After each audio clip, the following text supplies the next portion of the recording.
ఎన్టీఆర్ జిల్లా తిరూరు నియోజకవర్గం విసనపేట నుంచి వచ్చాం. అవును. ఎందుకు వచ్చారన్న ఇంత దూరం? ఇక్కడ జగన్మోహన్ రెడ్డి గారు ఈ కారుకి మీటింగ్ పెట్టారు, సిద్ధం అనే మీటింగ్ పెట్టారు కాబట్టి జగన్మోహన్ రెడ్డి గారి మీద అభిమానంతో జగన్మోహన్ రెడ్డి గారు ఏం సందేశం ఇస్తారు వినాలి అనే ఉద్దేశంతో మేము ఇక్కడికి వచ్చాం. అంటే ఈ రోజు మీరు పనికి వెళ్ళి ఎంత డబ్బులు వచ్చాయి? 1000 రూపాయలు 600 ఎంత?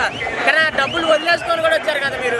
అవునండి, మాకు జగన్మోహన్ రెడ్డి గారు చేసే సంక్షేమ పథకాలు కానివ్వండి, జగన్మోహన్ రెడ్డి గారు ప్రత్యేకంగా మా ముస్లిం మైనార్టీలని చాలా చక్కగా రాజశేఖర రెడ్డి గారు ఒక వంతు చూస్తే ఈయన 4 వంతులు మా సంక్షేమాన్ని గురించి మా మైనార్టీల గురించి ఆలోచించే వ్యక్తి కాబట్టి ఆ అభిమానం కోసం మాకు వచ్చే రూపాయిని కూడా లెక్క చేయదలుచుకోలేదు. ఆయన ఏం చెప్తారో ఆయన సందేశం వినాలి అనే ఉద్దేశంతో మేము తాపత్రయంతో ఇక్కడికి వచ్చామండి. ఎవడండి ఆడంది? ఎవడో పలికి మాలిన ఎవడో ఏదో మాట్లాడితే అవి మనం నమ్మాల్సిన అవసరం లేదు. ఇవాళ జగన్మోహన్ రెడ్డి గారి మీద పోటీ చేసి గెలిచే దమ్ము లేక, ధైర్యం లేక, వాళ్ళకి చావలేక ఇవాళ జగన్మోహన్ రెడ్డి గారి మీద ఏదో బ్యాటు తీసుకురావాలనే ఉద్దేశంతో ఈ సన్నాసులు అంతా సన్నాసి మాటలు మాట్లాడుతున్నారు తప్ప ఇది అది యథార్థం అయితే కాదు. వాళ్ళు ఎన్ని వాగులు వాగినా, ఎన్ని మాటలు చెప్పినా ఇవాళ ప్రజలు నమ్మడానికి సిద్ధంగా లేరు. సిద్ధం జగనన్నను గెలిపించుకోవడానికి మేమందరం సిద్ధం అనే ఇక్కడికి వస్తున్నారు ప్రత్యేకంగా. ఆడొక యథవ, ఆడు పనికి మాలిన ముండ. ఆడికి దమ్ముంటే ఇవాళ చంద్రబాబు నాయుడు దగ్గరికి వెళ్ళి 10-15 సీట్లు అడుక్కునే కర్మ ఆడికెందుకు? 175 సీట్లు ఉన్నాయి. నువ్వు మగోడు అయితే నీకు దమ్ముంటే పోటీ చేయి, అప్పుడు మాట్లాడు. ఆ మాట వాళ్ళకి రివర్స్ అయింది. వాళ్ళకే తెలుగుదేశం గవర్నమెంట్కి, తెలుగుదేశం పార్టీకి, జనసేన పార్టీకి ఇవాళ ఇంకొక ఆమె ఎవరో వచ్చింది.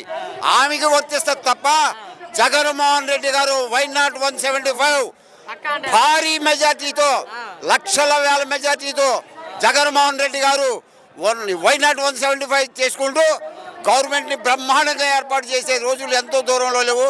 అది మీరు చూస్తారు. ఆ రోజున మళ్ళీ మేము మాట్లాడతాం. అది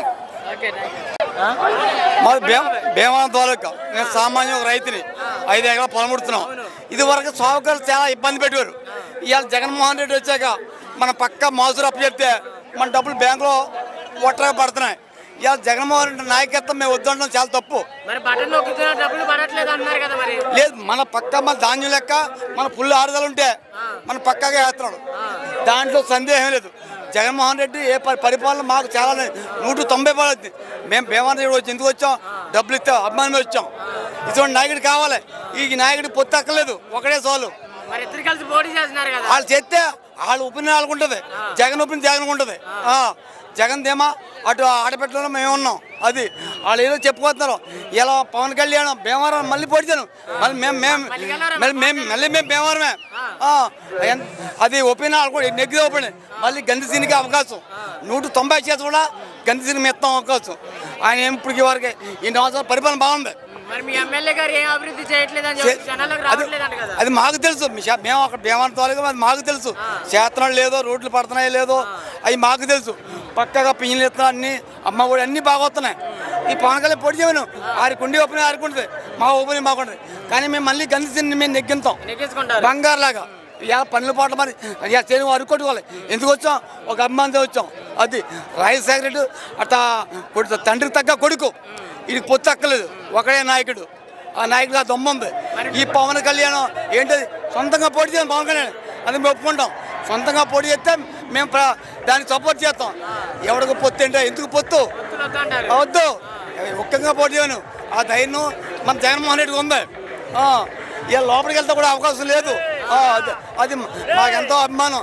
ఇలా చెనిగా అరుక్కొట్టుకోవాలి. ఎందుకు వచ్చాను? ఒక అభిమానం వచ్చాను. 5 ఎకరాల పొలం కుడుతున్నాం. నాకు అసలు డబ్బులు ఆడుతున్నాయి. మళ్ళీ కౌలు కోర్టు ఉంది, అది కూడా డబ్బులు పక్కా కడుతున్నాయి. అది అంటే జగన్మోహన్ రెడ్డి ఏమంటారు అంటే ఆరికి ఉండే ఒపీనియన్ ఆరికి ఉంటుంది. ఒపీనియన్ బంగారు నీట్ అన్ని రాకపోయినా 96 సీట్లు గ్యారంటీ. ఓకే అన్న, కాకినాడ నుంచి వచ్చానన్న. అవునన్న, జగన్ అంటే మాకు ఇష్టం అన్న, జగన్ అంటే మాకు అభిమానం అన్న. మా 20 సంవత్సరాల నుంచి టీడీపీలో ఉన్నాం కానీ మాకు ఏ ప్రతిఫలం లేదన్న. ఈ 5 సంవత్సరాల్లోనే మా ఇంట్లోనే మేము 5 రంధములన్నా ఇల్లు లేదు ఉండడానికి. అలాంటి మాకు 4 రంధములకి 4 ఇల్లు ఇచ్చాడన్న జగనన్న. 4 ఇల్లు వచ్చాయి జగనన్న బాధ. మా నాన్నకి పెన్షన్ వస్తుందన్న, మా పిల్లలకు అమ్మ కూడా వస్తుంది. నాకు ఆటో నడుపుతానన్న, నాకు ఆటో డబ్బులు వస్తున్నాయన్న. మా మిసెస్ గారికి డోక్రా రుణమాఫీ 40,000 పడ్డదన్న. ఇలా ఎన్నో పథకాలు మా ఇంట్లో ఇంచుమించు లేదంటే నాకు ఒక 10 లక్షల రూపాయలు నాకు ఒక్కడికే. అలా మా 4 రంధములకి 40 లక్షల రూపాయలు మా ఇంట్లోనే లాభం వచ్చిందన్న. ఇలాంటి జగన్ వదిలేసి ఇంకెక్కడికి వెళ్తామన్నా, ఏ పార్టీ పెట్టుకుంటామన్నా, ఈయన రావాలన్న మాకు. అంటే అన్ని పథకాలన్నీ అందరికీ వస్తున్నాయి అన్న? అందరికి వస్తున్నాయన్న. అంటే ఓన్లీ వైసీపీ పార్టీ లేదు అందరికి వస్తున్నాయన్న. నేను టీడీపీ అన్న, ముందు టీడీపీ ప్రభుత్వం అది. నేను టీడీపీలో ఉండి ఉన్నానన్న. అలాంటి 2019లో నుంచి జగన్కి ఓటేసి గెలిపించుకున్న తర్వాత జగన్ అభిమాని అయ్యానన్న. పథకాలు చూసి జగన్ అభిమాని మొత్తం అందరికి వస్తున్నాయన్న. ఒక్కరికే కాదన్న, ప్రతి టీడీపీ, జనసేన, వైసీపీ అందరికీ అరుగులు అయిన వారందరికీ వస్తుందన్న పెన్షన్. లేదన్న, అప్పుడు దానికన్నా ఎక్కువ పథకాలు పెట్టాడు కదా చంద్రబాబు నాయుడు. మరి ఇంకా సోమరపోతులు ఎవరా? జగన్ కొన్ని పథకాలు ఇస్తేనే శ్రీలంక అయిపోయిందనేసి చంద్రబాబు నాయుడు అన్నాడు. మరి జగన్ కన్నా ఎక్కువ పథకాలు ఇస్తానని చెప్తున్నాడు. మరి ఇంకా సోమరపోతులు ఎవరా? ఇంకా డబుల్ శ్రీలంక అవదా? ఎందుకన్నది 175 ఖచ్చితంగా వస్తాయన్న. సాధ్యమే ఖచ్చితంగా అన్న. ఎమ్మెల్యేలు మార్చడానికి కొన్ని దగ్గర వర్క్ కొంచెం తేడా జరిగిందన్న. తేడా వల్ల ఎమ్మెల్యేలు మార్చాడన్న. ఇందులో ఇబ్బంది ఏం లేదన్న. మార్చమని అది కూడా జనాలే చెప్పారు మార్చమని. ఎమ్మెల్యేలు మార్చమని జనం కూడా చెప్పారు, అందువల్లే మార్చాడు ఎమ్మెల్యేలు. అంతే తప్ప ఏమీ లేదు. జగన్ చూసే ఓటేస్తాం మేము. ఎమ్మెల్యేలు చూసి ఓటేయం, జగన్ చూసి ఓటేస్తాం మేము.